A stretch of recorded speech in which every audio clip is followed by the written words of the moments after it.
Hey guys, welcome to the next part of this series. Today we're going to be starting with chapter 3. And before we jump into ZBrush, there's a couple of things I want to point out and explain about what we're about to do. So this is the project that we're going to be doing. This is a revolver. I believe the model is a Colt. So it's a very old revolver, kind of from like the Western movies, right? So we're going to be doing this inside of ZBrush, and to do that, we of course need to understand the proper things or the way we're going to be dividing this element right here. Now, this image is provided in your file so that you don't have any issues. And it's very important that you use this one because we're going to be using image planes inside of ZBrush, and this one right here is the one that's going to work the best. Now, as you can see, this model is actually made out of several parts, and usually when you're modeling complex stuff, you want to try and model everything in the individual parts that it has. For this particular session, or for this particular chapter, we're going to be focusing on creating a super high quality, high poly asset that eventually could be retopologized and used for games, for instance. So if we were to take a look at the specific parts, we're going to have the barrels, which is this video right here. So I'm going to just right click and stroke to give it like a nice color. And then we're going to have the gun magazine, or the bullet magazine. So let's stroke and change the color. There we go. Then we're going to have the handle over here. All of this area right here. Right click, stroke. Very handy tool here inside of Photoshop. And finally, we're going to have the body, like the main body of the gun, which is all of this. Stroke and the purple one. Now, we're going to have a couple of extra elements, which are going to be the hammer and the trigger, which are very similar in their construction, and they're going to be separate pieces as well. Because even though we're not going to be animating, because we can't really animate inside of ZBrush, I do want to have all of the parts as a separate piece so that if we want to eventually like use an animation with them, it can be easy to do. So that's the general thing about this. Now, when you download an image, sometimes it's not enough to have just one object. So here I downloaded a lot of different images, different like reference pictures, not a lot, right, but just a couple of them. Just so that I can see, or we can observe different parts of the object that we might not be able to see on a perfect like front view. Like this one I really like. It's not the exact same model, but it gives us an idea of how the models are built so that we understand what we're going to be doing. And I want to introduce a very nice software for you guys, which is called Pure Ref. It's a completely free software. It's this one right here. Super easy to use. Right click on top of the element and you're just going to move this thing around.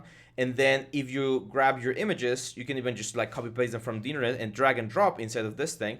You're going to see that we create a canvas. So now with this canvas, we can just resize these things as much as we want. And it's just a very handy tool to have just like your artboard of all of the different parts available to you. If you have the advantage of working with a second monitor, then this becomes a blessing because you can just like move this to the other side like I'm doing right here, and without having to change windows, I'm gonna be able to see all of these references. Now, as you can see, these references do not work for our particular element because there's no perfect view that we can use to reference the proper size or anything. So that's why we have this other image right here, which is going to be our main image plane.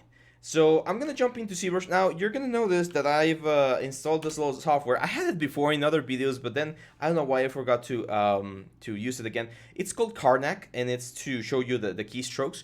So if I were to say, for instance, let's say I'm in Dynamesh right here, and I say, hey, you're going to jump to the standard brush, and the shortcut is BST, you're going to see down here on the corner the specific shortcut. So if I've ever talked too fast or you don't know where to look at, this corner right here should give you the strokes or the keystrokes that I'm pressing, the key or the letters, the shortcuts, to say the least.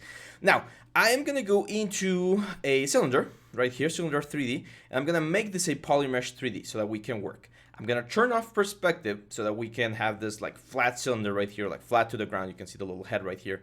And I am going to turn, you can see here inside of the little buttons right there, we have the X, Y, and Z, which are the different like planes for our planes, for our floors. So I'm going to turn on the X one so that we have the side view right here, which is the one that I'm looking for. Now, if for any reason, guys, if for any reason you have a small screen or you're working on a pen display and you don't see all of these buttons, because I know sometimes I use this one right down here, the dynamic one, you can press Control or Control, is it Alt? let me try and find. There we go. If you go right there and hit control, control and drag, you're gonna be able to move this along. So as you can see, I can't even see the last one, which is exposed. So by moving these things around, you should be able to see all of the buttons. So control and then just click and drag. There's also another option here in preferences, and then I believe it was on. There's like a buttons, edit. Where is it?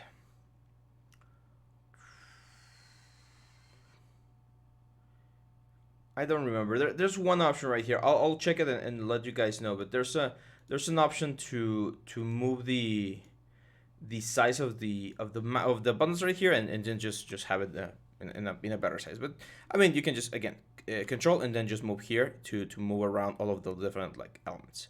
So I'm gonna let it like right about there, because I use BPR but not as much. So now we're gonna go into the draw menu. Now that we have this floor there, I'm gonna go to the draw menu, and down here on the draw menu there's gonna be this thing called the snapshot to grid, snap, front, back, up, down. So I'm gonna go to the left or right, which is the one that we're doing. I'm gonna hit map 1, and we're gonna import the texture that you're gonna find in your folder, the Revolver texture. So I'm gonna hit open, and what's gonna happen, as you can see here, is we've now created an image plane inside of ZBrush that will hold this image so that we can work with it. I think the size is appropriate. I mean, it looks fairly good for the size of the cylinder. So we're gonna work with this. Now, very important, guys, super important. This is just one way to do this. There's a lot of different ways. Some people like to import a plane and add a texture. Some people like to use C Spotlight or Spotlight to get the textures in here. Like, there's, again, a million ways to do it. I personally like this one. Some people even go with the see-through option, which is also very good. But we're going to use this one. So let's move on to the barrels. And the barrels are super simple to do. I'm going to rotate this guy. I'm going to hit E to go into rotation. Rotate this guy 90 degrees. Remember, you can press Shift and rotate when moving it so that it snaps to the different angles. I'm going to scale it down, move this up like this. And I'm going to match it to the proper like size of the main barrel right here. There we go. And then with the green button, I'm just going to push this out, so that we match again the main size of the element, which we nailed perfectly right there. Now, for the front view, as you can see, we want to create a little hole, and this is where C Modeler comes into play. So remember, BCM is the BC Modeler shortcut. I'm gonna turn on polyframe so that I can see what's going on, and I would like to polygroup this whole thing. So I'm gonna go into Edge Actions. I'm hitting spacebar here, and you're gonna see that thing over there. I'm just gonna say polygroup, and I'm just going to polygroup the whole loop. So it's going to polygroup the whole face. And then I'm going to go into inset right here. And we're going to inset the polygroup border. No, sorry, polygroup all. Polygroup island, sorry, polygroup island. This is freaking me out. So let me stop this real quick and let me see if I can change that option. Okay, I'll have to go back onto it because I wasn't able to like really fix the spacebar, but now at least it's only like that little guy right there. It's just let's say a Unicode symbol. So if I keep space press, we're not gonna get like this super big square. So just ignore this when we're pressing spacebar right there. Now what I'm gonna do is I'm gonna go here, and again with Q inset, sorry, we're gonna inset to create the width of the element, just like that. Remember that when we're creating the width, we can press Alt, and that's going to switch the polygroups. Very helpful, so that we get a different polygroup from the rest of the object, and we're not getting any repeated polygroups anywhere. So something like that I think is fine, just to keep it a little bit thick. And then I'm going to grab this guy. I'm going to go into QMesh, polygroup island as well, and just like push this in right there. Now, in games or when we're doing high poly stuff like this one, you really don't need to do like the whole barrel like all the way through, unless you're gonna have a shot where you're actually gonna be seeing through the gun, like for any like cinematic purpose. But gameplay mechanic or gameplay wise, as long as you go like relatively in, like that should be fine. So I'm gonna really push this in as much as I can. Let's go right about there. I think it's a good distance. And then I'm gonna go into edge mode, again spacebar, and I'm gonna insert an edge loop. So that when we do dynamics of division, remember letter D, I'm gonna say yes, always skip. I'm gonna soften or I'm gonna harden the edges right here. So I'm gonna shift D again. I'm gonna D, one right there, one right there. And then for this one, I think I'm gonna bevel. So I'm gonna go here into bevel on the edge. and we're gonna bevel that one and that one. And when we press D, we're gonna get like a very nice soft effect right here. Except on the backside, right? On the backside, we're getting this super weird effect. So Shift D again. And in this area, we definitely want to insert because insert. We don't want to create like a bevel. So we're gonna insert an edge loop right there or right there. Remember, you can also crease. I personally don't like creases as much. We will use them in certain occasions, but I prefer to stay away from them as much as I can. So now you can see that we have this little flap right here, this little element, and again, a lot of different ways to do it. And here's where we need to ask ourselves the following question is, in real life, how would they do this? Would they like extrude it from the cylinder, or would they weld it from another piece? And the answer is they'll probably weld it, right? So in that case, it's probably best for us if we were to do it as a separate piece. It's gonna look more realistic. The seam lines of the objects are gonna look more realistic. And sometimes it even will make our jobs easier because we don't have to worry about topology or anything because objects are just gonna be overlapping.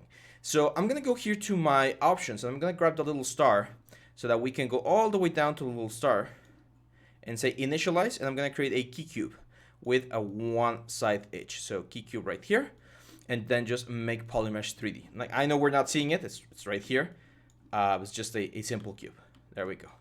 So now I'm gonna go back to my cylinder. I'm gonna say subtool, append, and we're gonna append that little cube that we just created. We select the cube, and it's just a matter of moving this thing to where it's supposed to be, which is this little like flat over here. So we're gonna go right there. And as you can see, this guy has a very interesting profile. Now, could we poly model this profile so that it matches perfectly to the side? Yes, of course we could. However, I'm going to show you a nicer trick, a new tool that we're going to be learning, and that we're actually going to be using quite a bit when we get to the handles. So I'm going to position the square so that it matches the like proper size right there. And then on the front view, I'm also going to like make it thinner. So probably something like that. There we go. And I'm gonna go into geometry, Dynamesh, and I'm gonna polish this and say Dynamesh. So we get a very nice effect right there. It's creating some weird stuff right there. So let me see if we can like up the resolution a little bit. There we go, that's a little bit better. Unfortunately, I don't think here on the drum thing, if we can move the opacity of this thing. No, we really can't. I wish we could move the opacity. I mean, we could deactivate it if we need to, but that's fine. I'm going to keep it just like that for now. And now, what I'm going to do is I'm going to grab a new tool, which is called Control-Shift. And this one is called a knife curve. And one of the nicest tools, it's on the newest ZBrush. So if you're using an older version, like older than 2021, you might not have this tool, but it's super, super handy. And the knife curves works in the following way. When you press Control and Shift and drag, you're going to create this nice little curve. And this curve, whatever is on the outside of the gradient, will be cut. Just like eliminated, completely eliminated. Very similar to the clip brushes and the slice brushes, but this one actually deletes the surface and creates a new like a plane, as you can see there. Like it completely like rebuilds that surface right there, which is super, super, super handy. So what I'm going to do here is I'm going to start drawing, and then if you press Alt once, you're going to create a soft curve. So you can actually curve things around. So I'm going to go here, and then I'm going to curve. And as you can see, I can match, very closely match, like the pretty close shape to the thing right there. So Control Shift, I'm going to go the other way around, like from top to bottom. Let's go here. And then 1. And then 2. It's something like that. There we go. And then let's do another cut right there. There we go. And as you can see, we've now cut the whole thing. And if we were to do another Dynamesh, you can see that we get a super smooth and nice effect where we get the shape that we're going for. And I really like using this technique because whenever you do things in the real world, you're always going to have a little bit of a realism where things are not perfect, right? Like things in the real world always have a little bit of a defect. So if I want to create this sort of like defect where the curvature is not like computer perfect, this is going to give me a great look. And as you can see, this looks very nice for our little thing right there. Might need to be a little bit thicker. So I'm just going to make this a little bit thicker. And there we go. Probably that's a little bit too much. Just a little bit less. There we go. Now, let's do the other barrel, this one right here. And it took me a while to understand what these guys are doing. From my understanding, from looking at these references right here, there's this little like hammer thing that holds like or actually this thing right here, like the tube that we're going to be building now, it kind of holds a spring that I believe when the bullet hits, it's what helps the whole thing like turn around or something. I'm not a gun expert, so I'm not sure. But as you can see, this is kind of like a hollowed thing.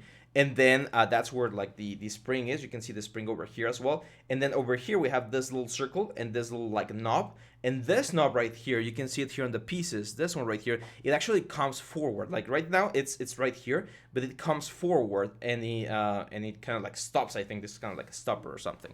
So let's do that real quick. So we're gonna go into subtool. We're gonna append a new cylinder. Here we go. We're gonna scale this down. Rotate this with shift. Position this right about there. Probably a little bit thinner. There we go. And with this one, live booleans, in the same way we used them for the Pokeball on the last one, live booleans are going to be really, really helpful because I want to see the inside of this thing on the other side, right? Because that's where the spring is going to be. But before we do that, it would be good to get this in the proper position. So as you can see, this right here, it's right on the center. It should be like a little bit to the side, like this. Because you can see again in this elements right here, it's not exactly on the like front plane. It's slightly to the side, so probably like there. There we go. I think it's a little bit too thick, so I'm gonna go here and make it thinner. There we go. And the upper or the front part, as you can see right here, it's beveled. So I'm gonna go get BCM to the C modeler brush. Let's turn on polyframe. You can see that we have a mess right there. Probably like my bad when I was like clicking and stuff. If that happens, Control W, and that's just gonna create a whole polygroup for whatever we have selected. Let's go into the edge loops, and we're gonna say a bevel, and we're gonna bevel the edge loops right about there. And then I'm gonna bevel these two little edges again, just so that when we press D, we get this soft effect, which is what we're going for. There we go. Now, of course, on the back, we need to insert, I will say insert, it's insert. We're gonna insert an edge loop right here and right here, and that edge loop is gonna hold the edge, right? So when we press D, that's gonna remain really, really flat. Now you can see here that we actually move this around, like it's not exactly where it's supposed to be. Quick way to fix this, let's move this to where it's supposed to be, and then I'm just gonna Control Shift, or just Control and go into select a mask. There we go. Select box right, mask rect. Just mask this guys out here. Invert the selection and then just move this back. Like yes, it's gonna like stretch the polygons, but since it's a very flat surface right there, shouldn't be that much of a deal. And as you can see, we have that little guy right there. Now there's another little loop right here. This sort of like a ring on the outside, and I think it helps to like support the barrel or something. So that's super simple. I am gonna go again into my shapes. And I am gonna grab, or I'm actually just gonna append a new cylinder. There we go. Let's select the cylinder. We don't need to see that one right now, so I'm just gonna make this like a loop like this. There we go. And then let's go into polyframe, and I'm gonna create a polygroup on this guy. So space polygroup. So let's polygroup that guy, and if we do the other one as well, we should have the same one. There we go. And then I'm gonna go Q mesh. So face Q mesh polygroup all, because I wanna polygroup both of them. Gonna make them I'm gonna inset first. So inset polygroup all. And we're gonna create an inset right there. There we go. And now with Q mesh polygroup all, I'm gonna push it. And if you cross both of them, you're gonna like hollow out the whole thing, which is exactly what we want. And now it's just a matter. I think there's too many like edge loops here, so we can go into delete. And if we delete this edge, well, not this edge, we want to delete edge loop complete. And let's delete one. Let's delete actually like all of them. So that's 4, 2, 3, 4, 5, 6, 5, 6. There we go. So we only have the middle one. Then I'm going to go here and I'm going to go into scale. And we're going to scale the edge, but not just the edge. We're going to scale the edge loop complete. And we're going to scale this out like this. There we go. So we get this very nice round shape. We go back into edge loops. We are going to bevel. So remember, we're all pressing spacebar here. We're going to bevel. And cool thing about this is once we find a nice bevel, we can just click and it will repeat the exact same amount pretty much everywhere. So if we press D now, look at that. That looks pretty damn cool. So I'm just gonna go R to scale this down, Shift and W to move this 90 degrees to the front, and we need to position this where it's supposed to be, which is about there. Let's press F to frame. There we go, up a little bit thicker, and now we definitely have to go to the front view, and we definitely need to make this thing smaller so it kind of like matches. I think they're pretty similar in size. So here it looks a little bit bigger though. But I don't want to make it super big. It will be very weird, right? I mean that looks way wrong. So I'm gonna keep it like this. However, I do see that this is like actually welded to the top. That's why this sort of like pictures are super important, because they're gonna allow us to understand how this thing works. Otherwise, we'll have to be guessing, and unless you're a gun expert, you're probably gonna guess wrong. So here's where the image might have a little bit of perspective that we're not supposed to copy. So I'm just gonna keep it like this. I think this one looks good in proportion, and it matches the references that we have right here, like this one right here. Might need to make it a little bit thicker on the forward side, like this. But yeah, there we go. That's pretty much it. That's all we need. The only last part, and we're gonna do this later on when we hit the details, but it would be to create like the concave shape. Actually, let's do it right now. I know usually I like to keep the videos at like 15 to 20 minutes, but this is such an important detail that I think it's worth mentioning right now. So I'm gonna create a new cylinder, Control D a couple of times to smooth it out, and I'm gonna make it really thin. And what I'm gonna do is I'm gonna match it. Let's rotate it forward. I'm gonna match it to this guy right here, because what I want to do is I want to use this little cylinder that I just created to subtract the area. You can see that this one right here, that's where we see the